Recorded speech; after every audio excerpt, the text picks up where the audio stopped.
అనుకున్నదే అయిందా? అనుకున్నదే జరగబోతోందా? రాజకీయంగా తాను అనుకున్నదే ఆమె చేయబోతున్నారా? ఎస్, తెలంగాణ పాలిటిక్స్ లో గత కొన్ని నెలలుగా సెన్సేషన్ అవుతున్న ఆడకూతురు అసలు లక్ష్యమేంటో ఇవాల్టితో తేట తెల్లమైపోయింది. ఇప్పటికే రాజకీయంగా తన దారి తనది అంటున్న ఆ నాన్న కూతురు ఇప్పుడు ఏకంగా వేరు కుంపటికి సిద్ధమవడం చూస్తుంటే ఏదో జరగబోతుందన్న చర్చ జోరందుకుంది. నాడు ఉద్యమంలో ఉమ్మడిగా మొదలైన కల్వకుంట్ల కవిత ప్రస్థానం ఇప్పుడు ఒంటరిగా ఏ దరికి చేరుకుంటుంది? అనుకున్న లక్ష్యానికి ఎప్పుడు చేరుకుంటుంది?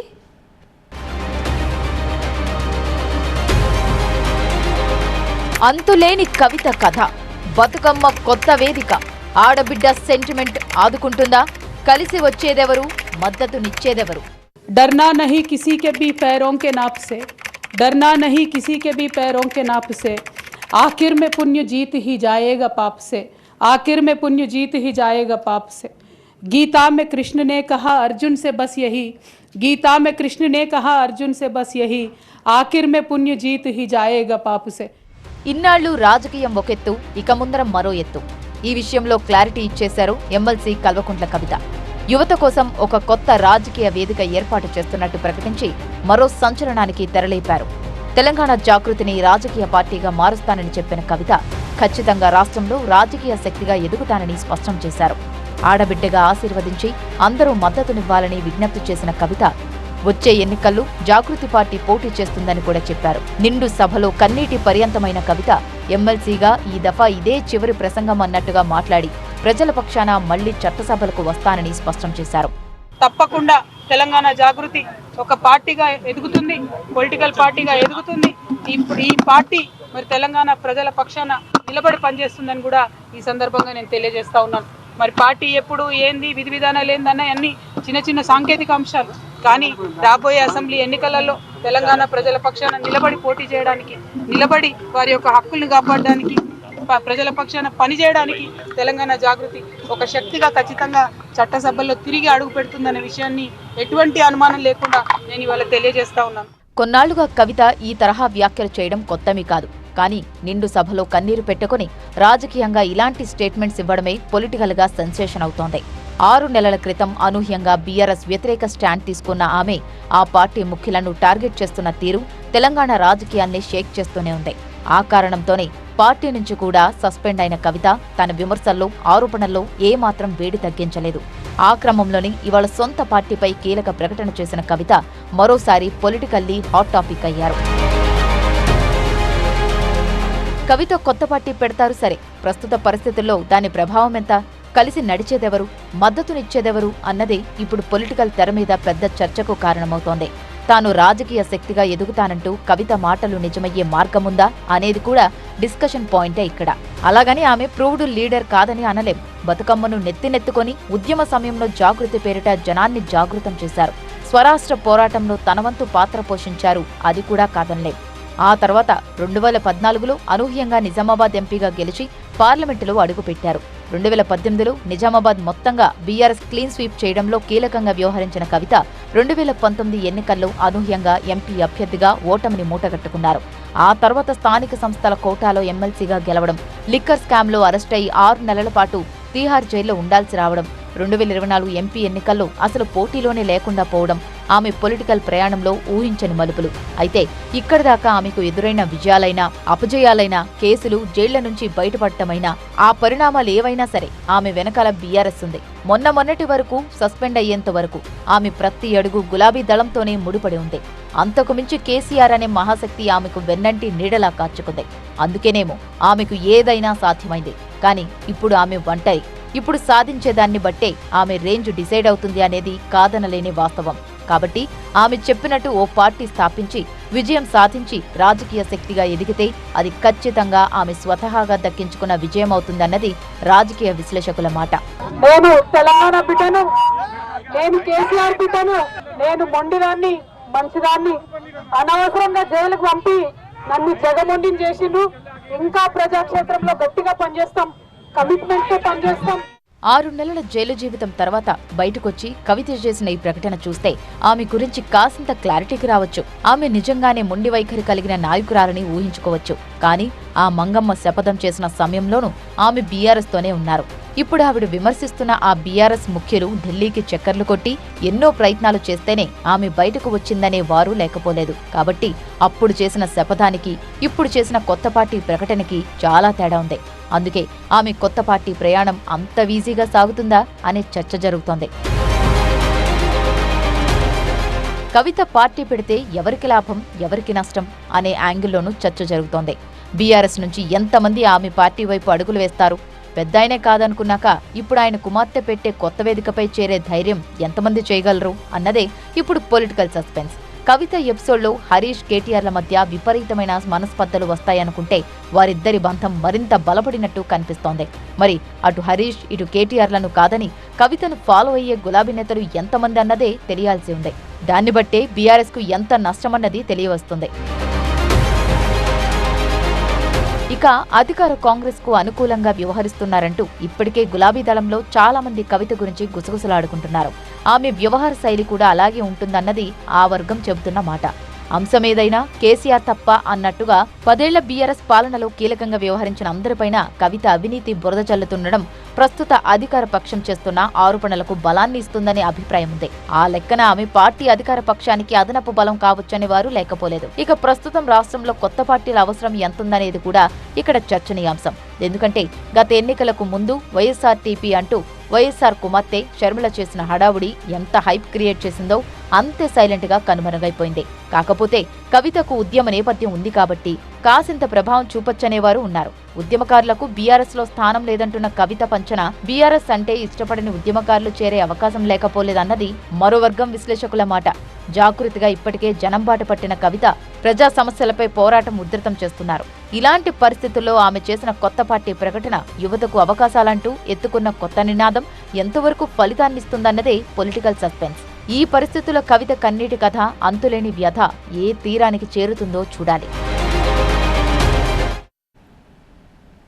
అబ్బో, నాడు దశల వారీగా ఆమె చేసిన పొలిటికల్ హడావుడి మామూలు కాదు. ఒక్కసారి అన్న వదిలిన బాణమన్నారు, ఆ తర్వాత అన్నకే బాణమై గుచ్చుకున్నారు.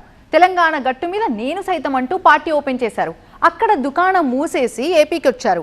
నాన్న వారసురాల్ని అంటూ కాంగ్రెస్ పగ్గాలు చేతబట్టి ఇక కాసుకోండి అంటూ ప్రత్యర్థులకి వార్నింగ్లు కూడా ఇచ్చారు. తీరా చూస్తే ఇప్పుడేమో సొంత ఇలాఖాకు సైతం చుట్టపు చూపు కరువైంది. కనీసం చూద్దామన్నా అటువైపు రావటం లేదట మేడం. ఇంతకీ ఇదంతా ఎవరి గురించి, ఏంటా కథ? కడపలో కనుమరుగైన షర్మిల, ఆమెదంతా ఎన్నికల ఆర్భాటమేనా? రాష్ట్ర రాజకీయాలు సరే, సొంత జిల్లాను కన్నెత్తి చూడని వైనం. దివంగత CM Y S Rajasekhara Reddy political వారసురాలిగా పొలిటికల్ ఎంట్రీ ఇచ్చిన వైఎస్ షర్మిల గురించి సొంత ఇలాఖా కడప జిల్లాలో ఇప్పుడు ఇలాంటి చర్చే జరుగుతోంది. ఎప్పుడో ఏడాది క్రితం ఎన్నికల సందర్భంగా కడపలో హడావిడి చేసిన ఆమె ఆ తరువాత అటువైపు తొంగైనా చూడలేదు. ఇప్పుడిదే ముచ్చట విమర్శలకు దారితీస్తోంది. సొంత జిల్లా అన్నారు, కాంగ్రెస్ మాకు పేటెంట్ అన్నారు, ఆ పార్టీకి అసలైన వారసురాల్ని అని చెప్పుకున్నారు. ఇలా ఊకదంపుడు ఉపన్యాసాలన్నీ ఇచ్చిన షర్మిల ఇక్కడ ఎంపీ అభ్యర్థిగా బరిలో కూడా నిలిచారు. తీరా ఓడిపోయాక ఈ వాడకట్టుకే రాలేదన్న వాదన వినిపిస్తోంది. ఈ దెబ్బకి కళకళలాడిన కాంగ్రెస్ ఆఫీస్ బూతు బంగ్లాలా మారింది. నాయకురాలే రాకపోతే అటువైపొచ్చి ఏం లాభం అనుకుంటున్నారు కార్యకర్తలు. అందుకే కరుడు కట్టిన కార్యకర్తలు కూడా పార్టీ ఆఫీస్ వైపు కన్నెత్తైనా చూడడం లేదు. అన్న వదిలిన బాణాన్ని అంటూ రాష్ట్రమంతా చుట్టేసిన షర్మిల ఆ తరువాత జరిగిన పరిణామాల్లో ఆ అన్నకే బాణాన్ని ఎక్కుపెట్టి ఎదురు తిరిగారు. 2024 ఎన్నికల సమయంలో మాటల తూటాలు పేల్చారు. అయితే ఎన్నికల తరువాత ఆ తూటాలన్నీ తుస్సుమనిపించేసిందని అభిప్రాయం ఉంది. సాధారణంగా కడప ఎంపీ స్థానం అంటే వైఎస్ కుటుంబానిదే అన్న అభిప్రాయం జిల్లా రాజకీయాల్లో ఉంటుంది. అందుకే ప్రత్యర్థులు అభ్యర్థిని పెట్టడం అనేది నామమాత్రమే తప్ప విజయం మాత్రం దక్కడం లేదు. ఇక్కడ గెలిచేది వైఎస్ కుటుంబమే అన్న అభిప్రాయం ఉంది. అలాంటి చోట 2024లో అనూహ్యంగా వైఎస్ కుటుంబం రెండుగా చీలిపోయింది. వైసీపీ అభ్యర్థిగా బరిలో నిలిచిన అవినాష్ రెడ్డిపై కాంగ్రెస్ అభ్యర్థిగా ఆయన సోదరి వైఎస్ షర్మిల బరిలో నిలబడ్డారు. ప్రచారం కూడా హోరెత్తించారు. దీంతో కాంగ్రెస్ కి పునర్వైభవం దక్కకపోయినా మెరుగైన ఫలితాలతో విభజన షాక్ నుంచి కాస్తైనా బయటపడుతుంది అనుకున్నారంతా. కానీ ఆ అంచనాలను ఏమాత్రం అందుకోలేకపోయారు షర్మిల. పోటీ చేసిన కడప ఎంపీ స్థానంలోనూ ఓడిపోయిన షర్మిల రాష్ట్ర వ్యాప్తంగా ఒక్క స్థానంలో కూడా కాంగ్రెస్ ని గెలిపించలేకపోయారు. ఎన్నికల తరువాత షరామామూలుగానే మాయమైపోయారు షర్మిల. సొంత జిల్లా కడపకు సైతం ముఖం చాటేశారు. ఏడాదిన్నర కాలంలో పీసీసీ అధ్యక్షురాలిగా సొంత జిల్లాకు ఎన్నిసార్లొచ్చారంటే తక్కువ సమాధానం చెప్పమంటే కష్టమే. ఒకప్పుడు ఉమ్మడి ఆంధ్రప్రదేశ్ రాజకీయాలను శాసించిన ఈ జిల్లా కాంగ్రెస్ పెద్ద పెద్ద నాయకుల్ని కూడా చక్కర్లు కొట్టించిన కడప కాంగ్రెస్ ఇప్పుడిలా వట్టిపోయి కనిపిస్తోంది. ఒకనాటి వైభవం పూర్తిగా తుడిచిపెట్టుకుపోయి అత్యంత దయనీయమైన పరిస్థితిలో కొట్టుమిట్టాడుతోంది. రాష్ట్ర విభజన తరువాత రాష్ట్రమంతా తుడిచిపెట్టుకుపోయిన కాంగ్రెస్ వైఎస్ మానియా కారణంగా కొద్దో గొప్పో ఈ జిల్లాలోనే బతికుంది అనే అభిప్రాయం ఉండేది. అలాంటి వైఎస్ కు కూతురిగా అన్నతో విభేదించి మరి కాంగ్రెస్ పగ్గాలు చేపట్టిన షర్మిల ఎన్నికల్లో ఓడిపోగానే జిల్లాను మరచిపోయారన్న అభిప్రాయం వ్యక్తమవుతోంది. ఆమె వ్యవహరిస్తున్న తీరుతో జిల్లాలో మిగిలిపోయిన హార్డ్ కోర్ కాంగ్రెస్ క్యాడర్ కూడా కనుమరుగైపోయే పరిస్థితి ఏర్పడింది. ఎన్నికల ముందు వరకు చిన్నా చితకా నాయకుల రాకతో కొద్దో గొప్పో పార్టీ బతికే ఉంది అనిపించేది. కానీ ఇప్పుడు పరిస్థితి ఆ మాత్రం కూడా లేదని సొంత పార్టీ వర్గాలే గుసగుసలాడుకుంటున్నాయి.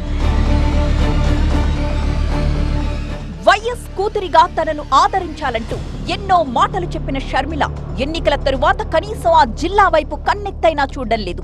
వైఎస్ఆర్ వర్ధంతి, వైఎస్ఆర్ జయంతి సమయాల్లో తప్ప జిల్లాలో ఇంతవరకు షర్మిల అడుగుపెట్టిన దాఖలాలు లేవు. దీంతో పార్టీ కార్యాలయానికొచ్చే కార్యకర్తలు సైతం ఇప్పుడు అటువైపు తొంగైనా చూడట్లేదు. దిశానిర్దేశం చేసే నాయకురాలే రాకపోతే తమకెందుకు అన్నట్టుగా కింది స్థాయి నాయకులు కూడా బయటకు రావడం లేదట. గతంలో పార్టీ పిలుపు ప్రకారం చిన్నా చితకా కార్యక్రమాలైనా చేస్తూ ఉండేవారు నాయకులు. షర్మిల పార్టీ పగ్గాలు చేపట్టాక ఆ కార్యకర్తలతో కాని నాయకులతో కాని సమావేశాలు నిర్వహించిన సందర్భాలు ఎక్కడా లేవు. పార్టీ బలోపేతం ఎలా చెయ్యాలన్న దానిపై సమాలోచనలే జరపట్లేదు. దీంతో కింది స్థాయి నాయకత్వం పూర్తిగా కనుమరుగైపోయిన పరిస్థితులు ఉన్నాయి. ఈ కారణంగా ప్రతిష్టాత్మకంగా నిర్మించుకున్న కాంగ్రెస్ పార్టీ కార్యాలయం ఇప్పుడు 4 గోడలతో ఒంటరిగా మిగిలింది. రాష్ట్ర అధ్యక్షురాలిగా ఉన్న షర్మిల కనీసం సొంత జిల్లా పార్టీ వ్యవహారాల్ని పట్టించుకోకపోవడంపై స్థానిక నేతలు మండిపడుతున్నారు. ఒకప్పుడు షర్మిల జిల్లాకొస్తోంది అంటే అక్కడక్కడ బ్యానర్లు వెలిసి తమ అభిమానాన్ని చాటుకునేవారట నాయకులు. ఇప్పుడు ఆ పరిస్థితులే కనిపించట్లేదని తెలుస్తోంది. పూర్తిగా కాంగ్రెస్ పార్టీ నిర్వీర్యమైపోయినట్టే అన్న అభిప్రాయం వినిపిస్తోంది. మరి ఇప్పటికైనా మేడంలో కదలికొస్తుందేమో చూడాలి. కీలకమైన అంశాల్లో షర్మిల యాక్టివ్గా లేకపోవడంతో మళ్లీ కాంగ్రెస్ పార్టీకి సీనియర్లే గతి అన్నట్టుగా మారింది పరిస్థితి. మహాత్మా గాంధీ జాతీయ ఉపాధి హామీ పథకాన్ని మారుస్తూ కేంద్ర ప్రభుత్వం తీసుకొచ్చిన కొత్త చట్టాన్ని నిరసిస్తూ ఇటీవల విజయవాడ కేంద్రంగా ఏపీ కాంగ్రెస్ చేపట్టిన సమాలోచన సదస్సులోనూ షర్మిల కనిపించకపోవడం చర్చనీయాంశమవుతోంది.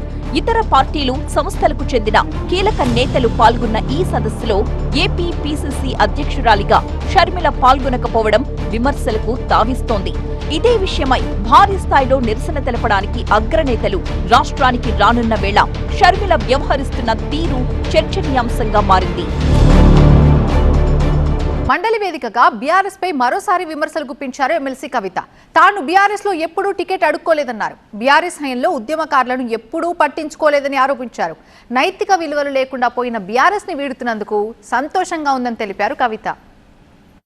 ఆనాడు నాకు పార్టీ నుంచి వచ్చినటువంటి రిక్వెస్ట్ ఏంటంటే, నువ్వు నిజామాబాద్లో చేసినటువంటి పనికి నిన్ను నిజామాబాద్లో దాదాపుగా ఇంటింటికి గుర్తుపడతారు కాబట్టి నువ్వు ఎంపీ టికెట్ తీసుకొని అక్కడ ఉంటే అందరు ఎమ్మెల్యేలు మనం గెలిచేటటువంటి ఆస్కారం ఉంటుంది కాబట్టి నువ్వు ఇక్కడ పోటీ చేయాలని ఆనాడు టీఆర్ఎస్ పార్టీ నాకు పిలిచి పార్లమెంట్ టికెట్ ఇచ్చింది అధ్యక్ష. నేను ఎప్పుడు కూడా వారిని అడుక్కొని టికెట్ తీసుకోలేదు అధ్యక్ష. ఉద్యమకారులు కాన్స్టిట్యున్సీకి 1000 మంది కూడా ఉండరు. ఆ 1000 మందిని పట్టుకుంటే ఇంకో 1,00,000 మందికి ఎక్కువవుతుంది. వాళ్ళకు ఒక పెన్షన్ ఇస్తే వాళ్ళకు గుర్తింపులాగా ఉంటుంది, గౌరవంగా ఉంటుందని అనేక సందర్భాల్లో చెప్పినాం అధ్యక్ష. అది కూడా చేయలేదు అధ్యక్ష. 69లో పనిచేసినటువంటి ఉద్యమకారులు వాళ్ళ స్ఫూర్తిని తీసుకొనే మనం ముందుకెళ్ళినామని చెప్పి మనం చెప్పుకున్నాం అధ్యక్ష. కానీ వారిని కూడా ఎన్నడూ కూడా గుర్తించలేకపోయినాం అధ్యక్ష. టీఆర్ఎస్ నుండి బీఆర్ఎస్గా మారుస్తామనేటటువంటి ఒక కీలకమైన నిర్ణయం తీసుకోవడం జరిగింది అధ్యక్ష. ఆనాడు కూడా ఆ మీటింగ్ నేను అటెండ్ అవ్వలేదు అధ్యక్ష. నేను ఒప్పుకోలేదు. ఈ పేరు మార్పుకు ఒప్పుకోలేదు. నేషనల్ పాలిటిక్స్లోకి వెళ్ళడం కూడా నేను ఒప్పుకోలేదు అధ్యక్ష. అంటే ఒక మాట అధ్యక్ష, ఇట్లాంటి హౌస్లో చెప్పొచ్చో లేదో కానీ తెలంగాణలో ఏం పీక్ కట్టలు కట్టినామని నేషనల్కి పోయి చేస్తాం అధ్యక్ష. మనం భారతీయ జనతా పార్టీ మీద ఎడతెగని పోరాటం నేను చేశాను అధ్యక్ష. అది పార్లమెంట్లో మాట్లాడడం కావచ్చు, బయట మాట్లాడడం కావచ్చు, అనేక అంశాల మీద కొట్లాడడం కావచ్చు అధ్యక్ష. ఇంత చేస్తే కేసీఆర్ గారి మీద కక్షతో అధ్యక్ష ఆఖరికి నన్ను జైల్లో కూడా పెట్టడం జరిగింది అధ్యక్ష. అయినప్పటికీ ఏనాడు మా పార్టీ నాకు అండగా నిలబడలేదు అధ్యక్ష. ఒక ఎంక్వైరీ చేసింది అధ్యక్ష, ఘోష్ కమిటీ అని. బీఆర్ఎస్ పార్టీలో ఉన్నటువంటి ఏ పెద్ద నాయకుడు కూడా మాట్లాడాడు అధ్యక్ష. కేసీఆర్ గారు అంటే ఎవరు మాట్లాడారు? అదే కేటీఆర్ గారినో హరీష్ రావు గారినో అంటే అందరు లేచి నిల్చొని మాట్లాడతారు అధ్యక్ష. నేను ఒకటే అంటే అధ్యక్ష, ఒక నాయకుడిని నమ్ముకొని, ప్రాంతీయ పార్టీ అంటే ఏంది అధ్యక్ష? ఒక నాయకుడు అధ్యక్ష. ఆ నాయకుడు ఆయన భావజాలం, ఆయన ఐడియాలజీ మీద నడిచేదే ప్రాంతీయ పార్టీ. ఆ పార్టీ నాయకుడికే దెబ్బ తగిలితే, ఆ పార్టీ నాయకుడి మీదకే మచ్చ వస్తే పార్టీ మనుగడకే అర్థం ఉండదనేటటువంటి ఉద్దేశంతో ఘోష్ కమిటీ అప్పుడు కూడా నేను ఒక్కదాన్నే జాగృతితోని ధర్నా చేసిన అధ్యక్ష.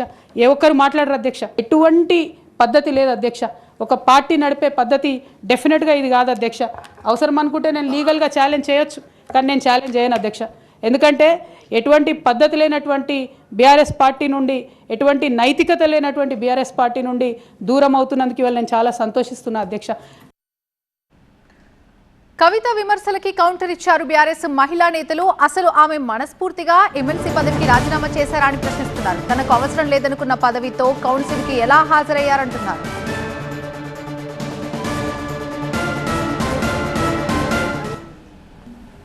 మీరు గతంలో ఎమ్మెల్సీగా నేను రాజీనామా చేస్తున్నా అని చెప్పి మీరు ప్రకటించి ఉన్నారు. మరి ఎమ్మెల్సీగా రాజీనామా చేసిన మీరు మనస్ఫూర్తిగా చేశారా లేదా అని మేము అడుగుతా ఉన్నాం. దీంట్లో కూడా ఏమైనా నాటకం ఉందా? మీరు మనస్ఫూర్తిగా చేసి ఉంటే చైర్మన్ గారు యాక్సెప్ట్ చేయకుండా ఉంటే, మీకు ఇష్టం లేకుంటే బీఆర్ఎస్ పార్టీ ఇచ్చిన ఎమ్మెల్సీ పదవిలో ఇంకా కూడా ఎందుకు కొనసాగుతూ ఉన్నారు? నాకు అవసరం లేదనుకున్న పదవిలో ఈరోజు ఎందుకు మీరు కౌన్సిల్ అటెండ్ అయినరు? కౌన్సిల్ అటెండ్ అవ్వడమే కాకుండా మీరు అక్కడ చర్చించిన విషయాలు ఏంటి అని మేము అడుగుతా ఉన్నాం. ప్రజల గురించి చర్చించారా? ప్రజల బాధల గురించి చర్చించారా?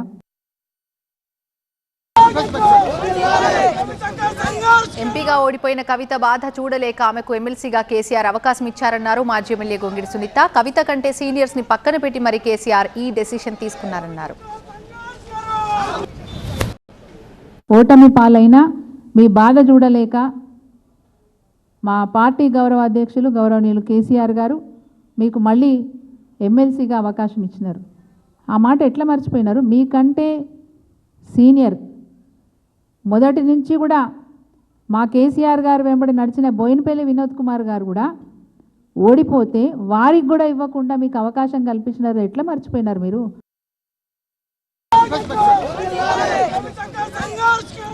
టీఆర్ఎస్ బీఆర్ఎస్ గా మారటాన్ని వ్యతిరేకించారన్న కవిత తెలంగాణ జాగృతిని భారత జాగృతిగా ఎందుకు మార్చుకున్నారని ప్రశ్నించారు బీఆర్ఎస్ మహిళా నేతలు.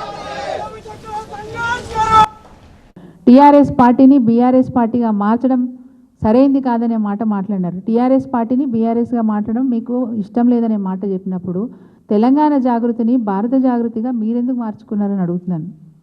సాక్ష్యాధారాలు కూడా ఉన్నాయి, ఫోటోలు ఉన్నాయి. భారత జాగృతిగా మీరెందుకు మార్చుకున్నారని అడుగుతున్నాను. కౌన్సిల్లో కవిత కంటతడి పెట్టుకోవడాన్ని తప్పుబట్టారు గొంగిడి సునీత. ఆమె కంటతడి పెట్టుకున్నంత మాత్రాన అక్కడ ఆమె కష్టాలు ఎవరు తీరుస్తారని ప్రశ్నించారు. కవితను అరెస్ట్ చేసిన టైంలో కేటీఆర్ హరీష్ రావు ఆమె గురించి ఆలోచించారన్నారు గొంగిడి సునీత. కవితకు సాయం చేసేందుకు వారంలో 4 రోజులు ఢిల్లీలోనే మకాం వేశారన్నారు. మీ మీద కేసులు అయినప్పుడు కూడా బీఆర్ఎస్ పార్టీ చాలా బాధపడ్డది. మీ అన్న మా పార్టీ వర్కింగ్ ప్రెసిడెంట్ కేటీఆర్ గారు 24 గంటలు మీరు జైల్లో ఉన్నన్ని రోజులు మీ గురించి ఆలోచించినారు. 24 గంటలు తన్నీర్ హరీష్ రావు గారు మీ గురించి ఆలోచించినారు. వారంలో 4 రోజులు ఢిల్లీలో మకాం పెట్టినారు మీకు సాయం చేయడానికి. మీ ఇబ్బందులు చూసి తట్టుకోలేక వాళ్ళు ఇబ్బంది పడ్డారు. ఈరోజు మీరు బయటకు వచ్చిన తర్వాత నిజంగా మీకు బీఆర్ఎస్ పార్టీ ఇష్టం లేకపోతే, మీకు అధికారం ఉంది సొంతంగా పార్టీ పెట్టుకొని ప్రజా సమస్యల మీద పోరాటం చేసే అవకాశం మీకుంది. రాజ్యాంగం అట్లాంటి అవకాశాలు అందరికీ కల్పించింది. మీరు ఆ దిశగా ప్రయాణం చేయండి తప్ప మీరు కూర్చున్న కొమ్మని నరుక్కునే ప్రయత్నం మొదట్లో చేసినారు. ఇప్పుడు ఈ చెట్టును విడిచిపెట్టిపోయి ఈ చెట్టునే మరి మీరు నరికివేయాలనే ప్రయత్నం చేస్తూ ఉన్నారు. మీ ఆటలు సాగవు. ఎట్టి పరిస్థితుల్లో బీఆర్ఎస్ పార్టీ దీన్ని సహించదు. కౌన్సిల్లో కంటతడి పెడితే, తండ్రి అంటే విన్నారు, పార్లమెంటు సభ్యురాలుగా మీరు ఓడిపోయి బాధపడి కంటతడి పెడితే, అలిగితే మీరు నొచ్చుకుంటున్నారని చెప్పి అర్థం చేసుకొని మీకు శాసన మండలి సభ్యత్వాన్ని ఇచ్చినారు, ఎమ్మెల్సీగా పదవిని ఇచ్చినారు. మరి ఈరోజు కౌన్సిల్లో మీరు కంటతడి పెడితే, రాజీనామా చేసి వెళ్ళి ఈరోజు కౌన్సిల్లో అవకాశం తీసుకొని మీరు కంటతడి పెడితే, మీరు చెప్పిన విషయాలన్నిటి మీద చర్యలు ఎవరు తీసుకుంటారు? కౌన్సిల్ చైర్మన్ గారు తీసుకుంటారా? ఆ సభలో ఉన్న మంత్రులు తీసుకుంటారా? మీ సమస్యల్ని పరిష్కరిస్తారా? మీ సహచర శాసన మండలి సభ్యులు మీకు సహకరించి మీ సమస్యల్ని తేలుస్తారా?